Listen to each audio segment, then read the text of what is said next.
Hello and welcome to Arts and Entertainment. With Chris and Randall.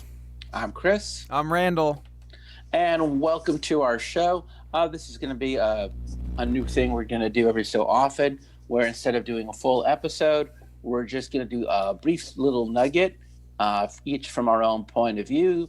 Today, we're going to be covering in our two-parter our little cultural obsessions with arts and entertainment. These are things that are just unique to either Chris or to Randall, to myself or to Randall. That sounds so weak. Never talk about yourself in the third person. It makes you sound like a weirdo, right, Randall? Well, you can get away with it, Chris. You're beyond. You have the presence. You have the presence. Thank you so much. And before we get too deep into the show, as always, I like to ask people, if you're new to the show, please like and subscribe, share and comment. And Randall, where are the best places to comment? Probably the best place is go to our Facebook page. There's some comments there. People like to go there and tell us about our show. And go to our website. You can find other places. You can send us an email. Yes, in fact, it's really funny you should say that. My friend Virginia Mickelson just this morning asked me for where our website is, and I won't lie, folks. It's a lot to type in. You have to type in Arts ampersand Entertainment with Chris ampersand. Actually, Chris, it's just chrisandrandall.com. Oh, that's all you have to type in? That's it, yeah. Oh, well then what do I know? Well, it shows you with how... no ampersand. No ampersand. Ampersand. Oh. It's just folks, the word and. So if I just want to get there, it shows you how often I go. I would just type in CHRISANDRANDALL.com. That's right. Wow. You can tell I'm dyslexic because I had to actually struggle with the last couple of vowels. What were we talking about? Oh, so Randall, your little obsession comes from the world of humor. Why don't you share it with us? Okay, so, I watched a lot of TV growing up, and I kept hearing this joke on a lot of TV shows, like sitcoms. Old vaudeville performers used to do it, I think. I'm pretty sure it was on every old sitcom at least once somewhere. Maybe I heard it on Bewitched at some point. I wish I could think of an example of like when it was actually used on a TV show, but I can't. I just remember hearing it as a kid on TV shows. Maybe the Flintstones used it once. What is this joke? Okay, Chris, ask me what should I call you, as if we're just meeting for the first time. What should I call you? You can call me whatever you like. Just don't call me late for dinner.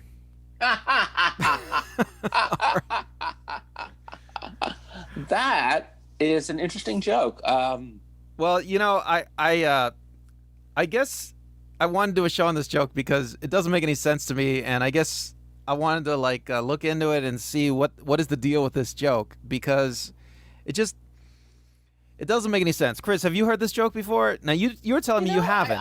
I thought it. I hate to say this. It's so weird. It's one of those things where you think you've heard it before, you're pretty sure you heard it before, and you have absolutely no idea if you actually ever heard it before. It almost sounds like something I should have heard, but I got it blanked out. That's not a comment on the amazing. Actually, it is. It's a comment on the joke, because it's like, clearly, if I did hear that joke, it did not register. Do you remember the first time you heard that joke? No, I do not. Although I think I must have heard it as a very tiny kid, and I think I even remember asking my mother about it, and I don't think she could explain it to me. I must have heard it off of TV. I mean, I watched a lot of TV, like I said. The intention of the joke is obvious somehow, even though I'm going to get into why the joke doesn't make any sense.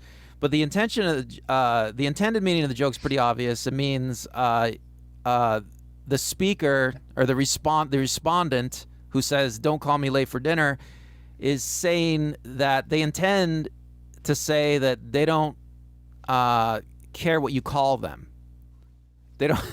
That would be the punchline. That would be the punchline, right? So the setup is, let's break it down like a joke. The setup is, Well, how did the first part of that joke go again? What should I call you? What should I call you? And now the expectation on any joke is always the normal thing, right? Like, what should you call me? Call me Frank. Call me John. Call me Chris. Call me Randall.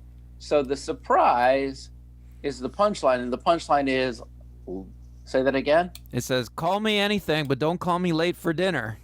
Don't call me late for dinner. Did not. And do you think that part of the reason why that joke's so funny is it's a surprise? Well, I don't think it's funny. That's the problem. I Okay. don't think it's funny. I don't think it ever was funny. I mean, it could go into a category of dad jokes and pun jokes that people never like, but people keep using. If you go on the internet and you Google like "don't call me late for dinner," you'll see that there's evidence the joke's been used for 100 years. The first time it was used was probably 1830. Um, it just okay. So even though it doesn't make any sense, I'll get into it. Even though it doesn't make any sense, we know what the speaker intends, right? That they're not formal. They don't care what you call them. All they care about is eating food, I guess, right?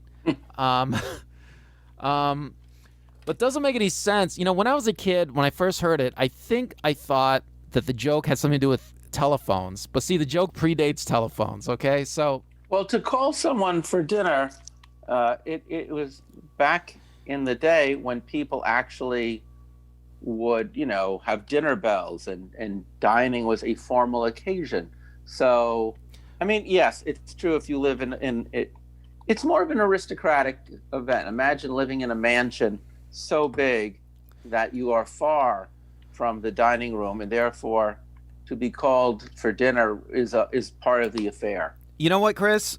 That is a great explanation. And at some point in my relationship with this joke, I had that same opinion. I thought, yeah, this must be a situation. The joke must come out of a situation where there's a bunch of people in a big mansion and servants have to go and call people down for dinner. Yes, And you don't want your servant to come in and call you late for dinner. because then you might miss a You'll course. miss some meal. You'll miss some food, right? But I don't know. It doesn't seem. I mean, but why would the servant be late? Is it because the servant is dawdling? Is it because the servant forgot to get you? And why don't they use like a dinner bell? I mean, isn't that and if you are in a giant aristocratic mansion, don't you have set meal times? Well, I mean, and maybe that is why the joke is so interesting to you, because there's I mean, no, you're right. It's an interesting point. We never really think about how humor only works with context. Like if you don't have a shared cultural context with a joke, then the joke doesn't ever really make sense. Like, what's the most common joke people tell children? I'll give you an example. What time is it? Well, here's one that everyone knows, right?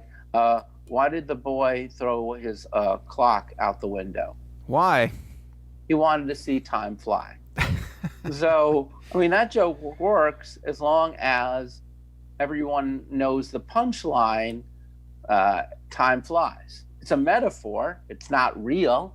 It's just a saying that, oh, time flies while you're having fun. The other part of that joke is that you all have to have a clock. And it's weird to say this, but in this period of history, I wonder how many people even have clocks anymore. Well, clocks are still around. Yeah, I mean that joke is. I feel like that joke's a wordplay joke. You know, I'll admit. I think it took me a while as a kid to understand that joke too. Because it has a couple of different meanings that are all smushed together, right? So it's got the expression "time flies," which we know what that means as adults, right? But a child has a problem with that phrase, I would think. Yeah. And then the literal kind of joke meaning of the clock flying through the air. And then you have to accept that the clock is a representation of time itself. It's symbolic of time and it's flying. And so that joke so there's three different layers of meaning that have to be smushed together in that joke. Now the problem with the "don't call me late for dinner" joke. Okay, so I already got through the mansion part, but um, there's another. There's another way to look at the joke, perhaps. That I did a lot of research on this joke, Chris, and nobody on the internet How seems. long have you been researching this joke? I'm just really curious. Well, for this show, I mean, I. No, but like it sounds like this is a joke that you've been living with for a It's a couple of joke. I've years. been living with this joke since I was a little tiny kid. This is one of the first Wow. jokes that I've heard, And and your I had level never of understood it. inquiry has never abated. No, because well, for a while, the explanation you gave about the servants and the big mansion, for a while that satisfied me, and I forgot about the joke. I forgot about uh, the irritation of this joke. Okay, because that was a satisfying explanation for me for a while, and I think I came up with that explanation because I watched some movie about rich people living in a house, and they got called to dinner literally, which in my experience as a child, there was never any calling to dinner. Your Okay, butler never my called your dinner as a small boy.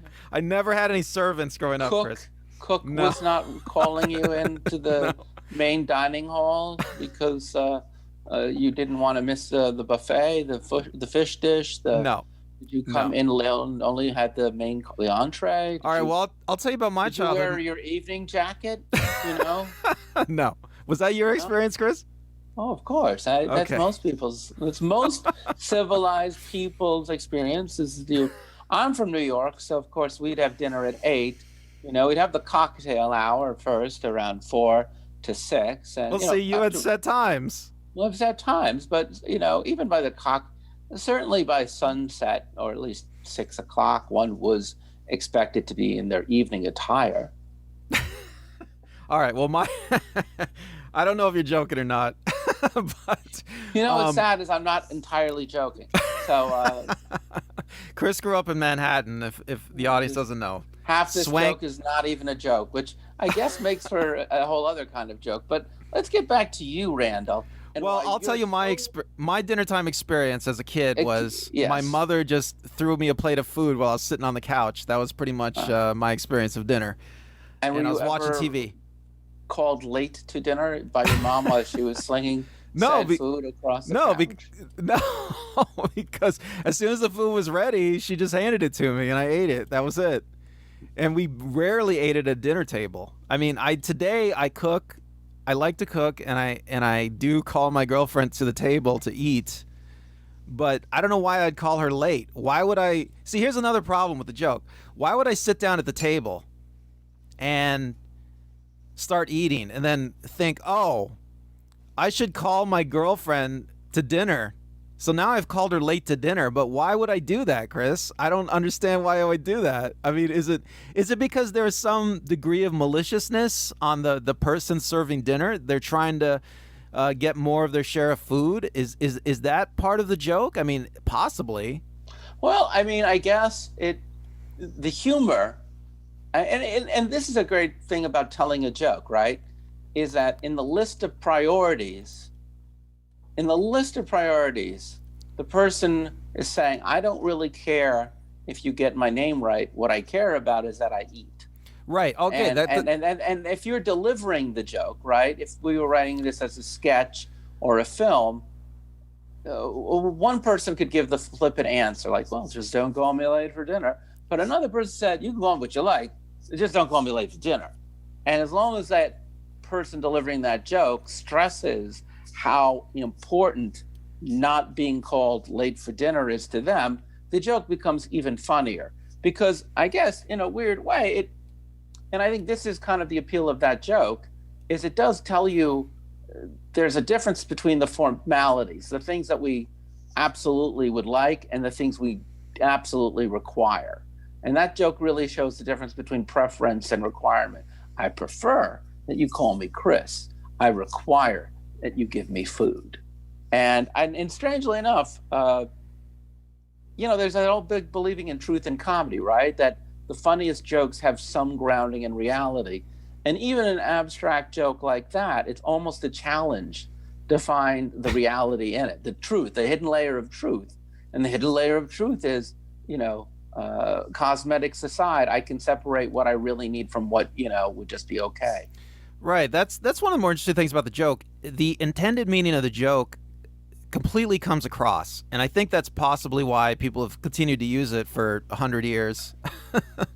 um, you totally understand what the speaker's saying. They don't go in for formality, right? They just want to eat. They're just concerned with what's practical.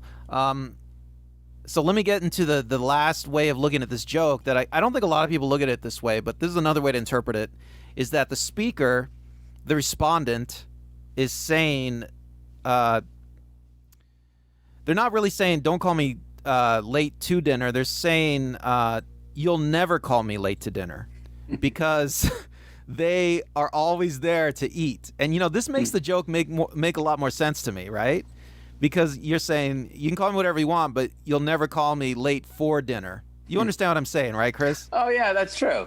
Because there's not even a warning there. It's the saying, I'm consistent about my appetites. And right. I don't care about anything except for eating. You go back to even Greek and Roman satire, and in the basis of a lot of humor in both the gods and in comedic archetypes are the characters who are a slave to their appetite. There's, Bacchus, who's clearly a slave to drink, but there's also the glutton, who's clearly a slave to food. And being a slave to food is something that we all share as human beings. So the universality that deep down inside all of us have the capacity for gluttony, and maybe that's what keeps this joke moving through history. And again, I'm sure the language may change and may be adapted, but the basics of I want food and I want you to give me food will probably always be in fashion. Right. And the only problem with that interpretation of the joke is that in all my research of the joke and all the ways I've ever heard it, no one's ever said it that way. I mean, but I mean, maybe it gets a little bit too tortured, the layers of meaning on the joke, maybe it's already overly complicated. I feel like, as a joke. I mean, it's interesting that you bring up the time flies joke, because I think that it has a lot of in common with that joke. The time flies joke. Most jokes only have like one or two layers of meaning, right, stitched together. But this late for dinner joke, and especially the time flies joke, has too many layers of meaning. It becomes not funny. I think. But I don't know. I mean, I guess people keep using it, so it must. I mean, somebody must find it funny. Although I would love to hear. I think it's the fact that it appeals to the universal nature of us human beings, right? Because we're always going to be hungry, right? And we always are. Look. A good joke can sometimes reveal the hypocrisy of human behavior, right? So on one hand, we intend that you say my name correctly. It's a desire. But the hypocrisy is we just don't really care. What we care about is that we're fed. Yeah. I mean, well, that's the intended meaning of the joke. And I mean, I guess you're right. It totally comes across. And even though the joke, it doesn't really seem to make any sense, like from a literal point of view, it seems to make sense from an emotional point of view. And that's maybe the best kind of joke, the joke that makes sense from an emotional point of view, because, you don't even have to think too hard on it. Well, it's funny because, like, I've obviously thought too hard on it, but apparently so. But I don't think most jokes are like that. I think most jokes are fairly easy to. They're fairly literal. I mean, most jokes are fairly literal, which is why they're funny, right? It's like they're too literal, right? So this joke is unique because this is, I guess, and this is a question I have for you. Do you think the reason why you've been obsessed with this joke for years is because riddles and jokes share a lot in common? There's a lot, a riddle and a joke both deal kind of with some sort of logical inconsistency. So do you think the reason why you've been obsessed with it is because there's something embedded in the joke structure, and jokes clearly are important to you. You're a humorist. Uh, you're just trying to resolve. You know what I'm saying? You can tell, like, you know what is a great joke, and you know what a terrible joke is, but this joke is neither terrible nor great, correct? Uh, I don't know. I guess I go back and forth. I mean, you've almost convinced me it's not such a bad joke in this conversation. I mean, I don't think it's a bad joke, but I'm really more fascinated about why, of all the jokes you've ever heard in your life, this is the one that is so, it's like an earworm that won't go away. Well, I think for me it's because I've just heard it so many times. Like growing up watching TV, I heard people on TV make this joke a lot. And it's funny because I feel like people have stopped really making this joke. Although in my research for it, I see that some people are still making this joke, like on their blogs and things like that. So it's kind of almost like FOMO, right? Like it's the fear of missing out. Well, I don't want it. Well, that's true. I mean, I don't. I mean, that's another reason I don't like it when I don't understand a joke. It sticks with me.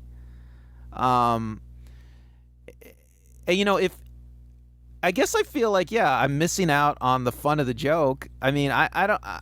It's just it doesn't. The joke doesn't make any sense to me, so I feel like I'm missing out on the fun of it. I mean, I do you. I don't, and I guess I'm also puzzled by why people keep using it if it doesn't make any sense. I mean, but I guess it does make sense in an emotional No, way. I mean, there's nothing like, and I guess is really the only thing I can relate it to is I remember seeing Ghostbusters when I had a cold, and the whole audience was laughing and I wasn't, and it Oh, is very weird when the audience laughs and you don't, because you're it's such a basic human experience that you're trying to figure out. So maybe for you, it is this thing that other human people seem to have gotten at some point in history, and now no one gets it anymore. So it's even harder now because there's no one alive to explain to you why that's such a damn funny joke. well, people keep making it, so they must like it. I mean, I don't know. It could the joke. This joke could be on the same level as. Have you ever heard the expression "the bee's knees"? Yes, So, have you ever done any research on that expression? not at all. Okay, okay. Get this, Chris. So, if you start researching it, nobody knows where it comes from. Apparently, people just started using it and saying it because it rhymes, Hmm, right? I mean, right. because Literally. it sounds cool, right? Yeah. But it doesn't seem to have any actual meaning. Hmm. Well, that's a great place to kind of maybe put this to an end. If you're listening or you're watching and you understand that joke, not the bee's knees, or if you do understand, but just that joke about, that Randall's obsessed with, do you find it funny? Does this joke make sense to you? Do you want to diagram this joke for us? Do you want to help Randall out so that he isn't, spending the rest of his life? Because I take it the journey still isn't over with you in this joke. Well, I am willing to engage in discussion about this joke with anybody. I want to know what people think. I mean, I I am a little obsessed with this Well, joke. then, It is one of the. I mean, unfortunately, it is one of the only jokes I feel like that I just don't get. And it doesn't make any sense to me. I just wish I knew.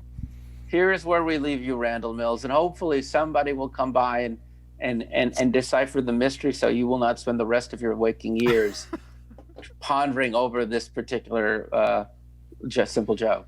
All right, Okay. until then, I'll come back with our next part where I talk about my cultural obsession. Stay tuned. Until then, this is Chris. This is Randall. We'll talk later. Bye. Bye.